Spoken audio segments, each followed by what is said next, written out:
रुपया आंकड़ा है वो पार कर लिया है। इस पर क्या आपकी और आपकी पार्टी की राय क्या है? देखिए, वह तो बड़ा हंसी आती है मेरे को जब निर्मला सीतारमण जी और देश के प्रधानमंत्री देश को गुमराह करने की बात करते हैं। एक आर्ट ऑफ कंपाउंडिंग होती है। आर्ट ऑफ कंपाउंडिंग का मतलब होता है कि हर 5 साल में इकोनॉमी डबल होती है। क्या आप जानते हैं 1991 में हमारी इकोनॉमी 320 मिलियन की थी, उसके बाद 640 हुई, 640 के 1700 हुई। इस तरीके से आज जो हमारी इकोनॉमी 5 ट्रिलियन होनी थी, मैं ये भी आपके चैनल पे एक और भविष्यवाणी करना चाहता हूँ कि 5 साल में 10 ट्रिलियन की भी हो जाएगी, उसके 10 साल में 20 ट्रिलियन की हो जाएगी। This is called the art of the magic of compounding कि 12% के हिसाब से ये होना ही होना था। तो इसमें निर्मला सीतारमण जी ने केवल लोगों को गुमराह करने की बात करी है। मैं उनसे ये पूछना चाहता हूँ, अगर आपकी इकोनॉमी 5 ट्रिलियन की हो गई है तो क्या आज शाम को हमारे देश में पेट्रोल के, डीजल के, गैस के रेट आदि आप कर देंगे? जब हमारी 2.5 ट्रिलियन इकोनॉमी थी तो हमारे यहाँ पे पेट्रोल का रेट 50 रुपये था। आज डबल होने के बाद 100 कैसे हो गया? उस समय में हमारे देश का युवा जो मोटरसाइकिल स्कूटी चलाता था 50,000 रुपये की थी, आज 1 लाख की क्यों हो गई? ये केवल जो नंबर्स गेम से देश की जनता को गुमराह कर रहे हैं। It is only compounding, it is called the art of compounding, और ये होना ही होना है। मैं आज भविष्यवाणी कर रहा हूँ कि 10 ट्रिलियन इकोनॉमी हो जाएगी 2028 में। क्या मैं इसमें बहुत बड़ा अर्थशास्त्री बन जाऊँगा? मैं तो केवल MBA का स्टूडेंट हूँ। ये केवल और केवल देश के लोगों को गुमराह करे जो इनका काम है। चुनावों की अगर हम बात करें तो चुनावों को लेकर के भी माइंड गेम खेले जा रहे हैं। अभी HM या गृह मंत्री अमित शाह ने कहा है कि 310 सीटों का आंकड़ा जो है 5वें चरण के चुनाव तक पार कर लिया है और देश भर के मतदाताओं के लिए सिर्फ अब 400 पार का लक्ष्य जो है वो निर्धारित है। देखिए, अमित शाह की बातों पे ना अब छोटे छोटे बच्चे देश में मजाक उड़ाते हैं। कर्नाटका में गए, कह रहे अब की बार 150 पार, 60 पे निपट गए। हरियाणा में गए, अब की बार 70 पार, 30 पे निपट गए। दिल्ली में आए, अब की बार 50 पार, 6 पे निपट गए। अमित शाह जी का जो स्क्रिप्ट राइटर है ना, वो कहीं ना कहीं उनको झूठ बोलता है, और अमित शाह देश की सच्चाई से बहुत दूर हैं। ये दिखलाता है कि उनको नहीं पता चल रहा है कि देश में हो क्या रहा है। जो भारतीय जनता पार्टी मात्र 400 सीटों पे चुनाव लड़ रही है, क्या वो 400 की 400 जीत रही है? क्या उनका स्ट्राइक रेट 100% है?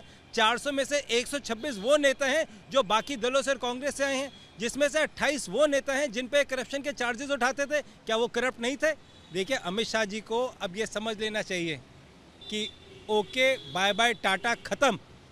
देश की जनता कांग्रेस पार्टी को, इंडिया अलायंस को खटाखट खटाखट खटाखट वोट डाल रही है, और ये लोग फटाफट फटाफट फटाफट बाहर होंगे। अच्छा, ये माइंड गेम जो है वो सिर्फ बीजेपी की तरफ से नहीं, विपक्ष यानी आप लोगों की तरफ से भी खेला जा रहा है। केजरीवाल ने कहा था कल ही कि उनके जो सर्वे की फाइंडिंग्स है उसके मुताबिक 4 जून को इंडिया गठबंधन 300 से ज़्यादा सीट जीत रहा है। जयराम रमेश कह रहे हैं कि 350 से ज़्यादा सीटें हम जीत रहे हैं। वहीं प्रशांत किशोर ने अभी कल एक बयान दिया है जिसमें उन्होंने कहा है कि बीजेपी 303 या इसके आसपास की सीटें निकाल। देखिए, प्रशांत किशोर जी को मैं बहुत ही सीरियस पॉलिटिकल एनालिस्ट मांगता था, बट प्रॉब्लम प्रशांत किशोर जी क्या हो गया कि जिस टीवी चैनल पे जाते हैं वो आंकड़े भूल जाते हैं। कभी कहते हैं मोदी जी हार रहे हैं, अब मुझे लगता है पिछले 1 हफ्ते में कोई डोज उनको केंद्र सरकार से मिला है तगड़ा।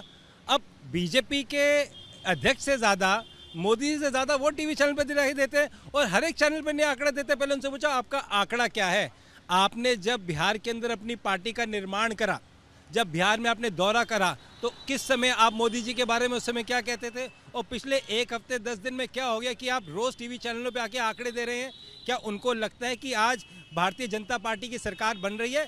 अगर भारतीय जनता पार्टी की सरकार वास्तविकता में बन रही होती तो मोदी मैजिक चल रहा होता, तो उनको 120 लोग दूसरी पार्टियों से अपनी पार्टी में नहीं लेने होते। दिल्ली शहर के अंदर 7 में से 6 टिकट इन्होंने इसलिए काटे कि इनके सांसदों ने दिल्ली में काम नहीं करा। आप क्या भी, जयराम रमेश 350 कह रहे हैं, केजरीवाल जो है वो 300 कह रहे हैं, तो देखिए, मैं सिर्फ एक बात आपको कहना चाहता हूं कि देश के अंदर सच्चे दिन आने वाले हैं। देश के अंदर जैसे ही इंडिया अलायंस की सरकार बनेगी, जो 5 वादे कांग्रेस पार्टी ने करे हैं। पहला वादा, हर महिला को सम्मान सहित, परिवार में एक महिला को 1 लाख रुपए की सम्मान राशि, सम्मान सहित। आपको किसी सांसद, विधायक, पार्षद के द्वार पे नहीं जाना, आपके बैंक अकाउंट में खटाखट खटाखट खटाखट 8,500 रुपये आने शुरू हो जाएंगे।